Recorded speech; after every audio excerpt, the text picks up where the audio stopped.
Welcome है आप सबका आपकी अपनी YouTube चैनल एंटायर एजुकेशनिस्ट पर। डियर स्टूडेंट, एक इम्पोर्टेंट वीडियो है बीजी फिफ्थ सेमेस्टर कैंडिडेट्स के लिए इवैल्यूएशन स्टैट्स के हवाले से। ये इम्पोर्टेंट वीडियो है क्योंकि कल कश्मीर यूनिवर्सिटी ने बीजी फिफ्थ सेमेस्टर का इवैल्यूएशन स्टेटस डिक्लेयर किया और जब स्टूडेंट्स ने चेक किया तो काफ़ी सारे प्रॉब्लम्स, काफ़ी सारे डाउट्स स्टूडेंट्स के माइंड्स में क्रिएट हुए हैं और कैसे आप उनको सॉल्व करेंगे, ये सारा कुछ हम इस वीडियो में डिटेल के साथ डिस्कस करेंगे। सो वीडियो को आप एंड तक जरूर देखें। उससे पहले अगर आप इस चैनल पर पहली बार विजिट कर रहे हैं तो इस चैनल को सब्सक्राइब करें और अभी तक अगर आपने हमारे व्हाट्सएप ग्रुप को ज्वाइन नहीं किया है तो लिंक आपको डिस्क्रिप्शन में मिलेगी, वहां से जाके आप व्हाट्सएप ग्रुप को ज्वाइन करें जहां से आपको एजुकेशनल कंटेंट और बाकी इंपॉर्टेंट इंफॉर्मेशन प्रोवाइड की जाती है। तो पहली बात, ये काफी स्टूडेंट्स पूछ रहे थे कि सर हम अपना रोल नंबर खो चुके हैं तो हम अपना इवैल्यूएशन स्टेटस कैसे चेक करेंगे।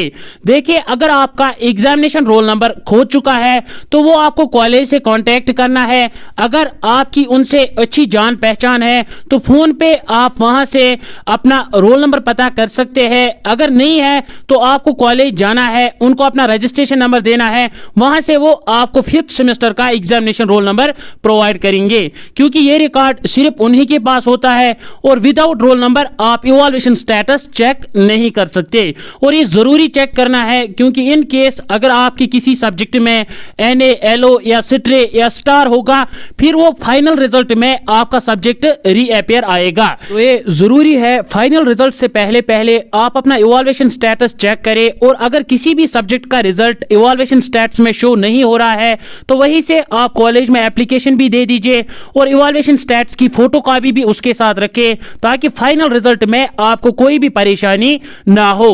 दूसरा जो क्वेश्चन है जो स्टूडेंट्स पूछ रहे थे कि सर हमारे जो स्किल सब्जेक्ट्स है प्रैक्टिकल में कॉलेज वालों ने हमें एब्सेंट रखा है तो हम क्या करेंगे।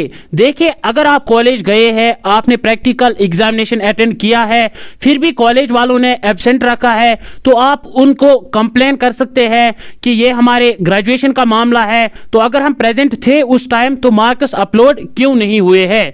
लेकिन अगर आपने प्रैक्टिकल एग्जामिनेशन अटेंड नहीं किया है तो आपको नेक्स्ट टाइम उसका एग्जाम देना है जब फिफ्थ सेमेस्टर रेगुलर बैच का एग्जाम होगा क्योंकि अगर वो आपके मार्क्स अपलोड करेंगे तो जाहिर सी बात है दूसरे स्टूडेंट्स के साथ वो नाइंसाफी होगी। लेकिन अगर आपने अटेंड किया है तो आप उनको कंप्लेन कर सकते हैं और वो आपके मार्क्स अपलोड करेंगे। तीसरा जो क्वेश्चन है स्टूडेंट्स का कि सर पास मार्क्स कितने हैं। देखिए, जो आपकी कोर और जनरल इलेक्टिव्स है उनका 90 मार्क्स का पेपर आया था तो 36 मार्क्स अगर आपको आए हैं तो आपके वो सब्जेक्ट्स पास है। जनरल इंग्लिश का पेपर 30 मार्क्स का था तो उसमें अगर आपको 12 मार्क्स आए हैं तो वो सब्जेक्ट भी पास है। इसी तरह स्किल सब्जेक्ट का भी 30 मार्क्स का पेपर था, अगर आपको उसमें 12 मार्क्स आए हैं तो वो सब्जेक्ट भी पास है। अब जो चौथा क्वेश्चन है कि सर हमें 1 मार्क्स कम है, अगर 12 मार्क्स पास है तो किसी के 11 आए हैं, अगर 36 पास है तो किसी के 35 34 आए हैं। अब स्टूडेंट्स पूछ रहे थे कि सर ये मार्क्स हम कैसे एक्सटेंड करेंगे, कैसे हमें ये 2 मार्क्स मिलेंगे। देखिए, इसकी एक सेपरेट लिंक निकलती है रिजल्ट के बाद जिसको हम री इवैल्यूएशन कहते हैं। उसके लिए आप अप्लाई कर सकते हैं, 350 आपको फी भरना होगा, उसके बाद आपको ये 2 मार्क्स मिल सकते हैं। लेकिन कोई गारंटी नहीं है कि आपको ये 2 मार्क्स मिलेंगे। री इवैल्यूएशन में आपके मार्क्स इंक्रीज भी हो सकते हैं और आपके मार्क्स डिक्रीज भी हो सकते हैं। अब जो मेजर प्रॉब्लम्स है जो मैक्सिमम स्टूडेंट्स को आई है वो हम डिस्कस करेंगे। यहां पे आप खुद भी चेक कर सकते हैं, जब भी आप इवैल्यूएशन स्टेटस देखते हैं तो इसके नीचे आपको कुछ पॉइंट्स मिलते हैं। इनका मतलब क्या है, this is not the result declaration but evaluation status. Candidates whose evaluation status shows NA star may approach the concerned college examination centre where they have appeared. University खुद कह रही है कि ये इवैल्यूएशन स्टेटस है, ना कि ये फाइनल रिजल्ट है। अभी अगर किसी भी स्टूडेंट को किसी भी सब्जेक्ट में कोई भी प्रॉब्लम आ रही है तो वो अपने कंसर्न्ड कॉलेज जल्द से जल्द कांटेक्ट करे। इसके बाद star in theory column against any subject means either candidate is absent और marks has not yet been uploaded.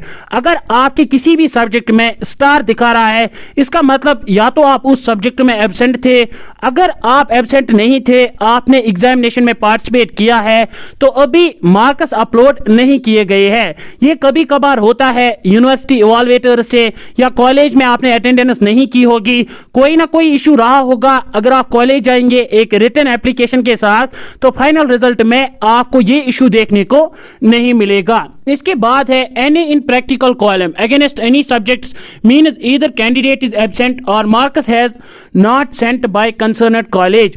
अगर आपके प्रैक्टिकल यानी जो स्किल सब्जेक्ट्स आपके होते हैं, अगर प्रैक्टिकल कॉलम में आपको एनए दिखा रहा है, या तो आप प्रैक्टिकल एग्जामिनेशन में प्रेजेंट ही नहीं थे, या अगर आप प्रेजेंट थे तो कॉलेज ने मार्क्स सेंड नहीं किए हैं, यानी मार्क्स अपलोड नहीं किए हैं। यह भी कोई बड़ा इशू नहीं है, कभी कभार हो जाता है टीचर से वो मार्क्स अपलोड करना भूल जाता है। तो आप आज ही जाइए या कल जाइए, क्योंकि फाइनल रिजल्ट के बाद आपकी कोई भी कंप्लेंट एक्सेप्ट नहीं की जाएगी, तो इसका आपको ध्यान रखना है। इसके बाद है UFM stands for unfair means. However, the final result of the candidates booked under unfair means category will be subjected to the decisions of the committee for security of unfair means and misconduct cases. UFM means unfair means आपने exam में cheating की है, आपने कोई chit ली है और college administration ने आपकी वो चिट पकड़ी है और आपके पेपर पे नोट लिखा है।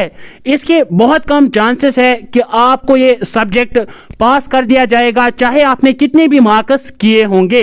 तो नेक्स्ट टाइम आपको इसका एग्जाम देना होगा, अगर कॉलेज ने सिर्फ एक टाइम के लिए नोट लिखा है। कभी कभार ऐसा भी होता है कॉलेज 2-3 साल के लिए इस स्टूडेंट को बैन करती है, इसीलिए आप इन चीजों से हमेशा दूर रहे, कोई भी चिट कोई भी चीटिंग एग्जामिनेशन में ना करे। इसके बाद है stray means appeared for examination in non-allocated center. Absent means candidate has not appeared in the subject. Stray means आप एग्जाम में गए हैं, आपने पेपर भी सबमिट किया है, लेकिन जो आपका सेंटर नंबर था आप उस सेंटर नंबर में नहीं बैठे थे, किसी गलत सेंटर नंबर में आप एंटर हो गए हैं, इसीलिए आपके सब्जेक्ट में स्ट्रे आ रहा है। यह भी कोई मसला नहीं है, आपको एग्जाम कॉलेज जाना है एग्जामिनेशन कंट्रोलर के पास, वो आपका इशू सॉल्व कर देगा।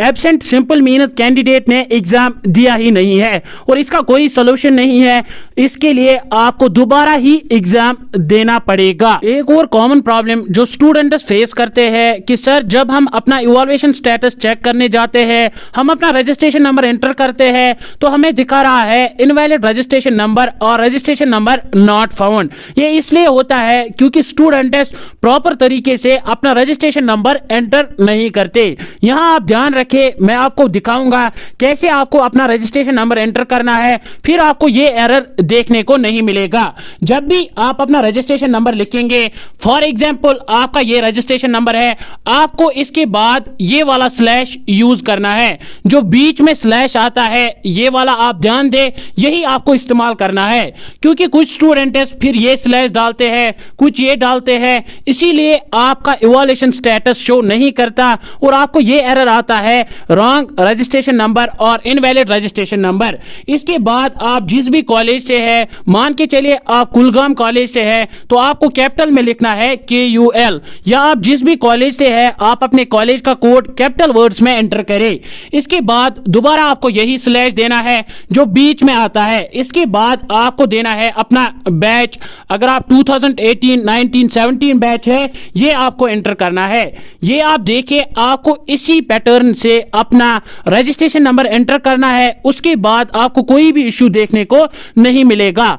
कुछ स्टूडेंट्स अपना जो कॉलेज कोड होता है इसको स्मॉल लिखते हैं या स्लैश बीच में गलत डालते हैं, तो जैसे यूनिवर्सिटी की वेबसाइट पे आपका रजिस्ट्रेशन नंबर उन्होंने अपलोड किया है उसी पैटर्न पे जब आप लिखेंगे तब आपका रिजल्ट शो होगा। अगर आप किसी दूसरे पैटर्न से स्लैश गलत डालेंगे, आप स्मॉल लिखेंगे, बैच गलत से लिखेंगे, तो आपको ये एरर मिल सकता है रॉन्ग रजिस्ट्रेशन नंबर या इनवैलिड रजिस्ट्रेशन नंबर। सो ये था सारे क्वेश्चंस का, सारे डाउट्स का आंसर और कैसे आप इनको सॉल्व कर सकते हैं। आई होप आपके सारे कंफ्यूजन्स क्लियर हुए होंगे। इसके अलावा अगर अभी भी आपको कोई प्रॉब्लम आ रही है, आपका कोई डाउट है, तो आप नीचे कमेंट सेक्शन या डायरेक्ट व्हाट्सएप ग्रुप ज्वाइन करके डायरेक्ट भी मैसेज कर सकते हैं, जहां से हम आपको पॉसिबल हेल्प प्रोवाइड करेंगे। सो आई होप कि वीडियो आपके लिए यूजफुल साबित हो। नेक्स्ट वीडियो में फिर फिर आपसे मुलाकात होगी। Till then take care.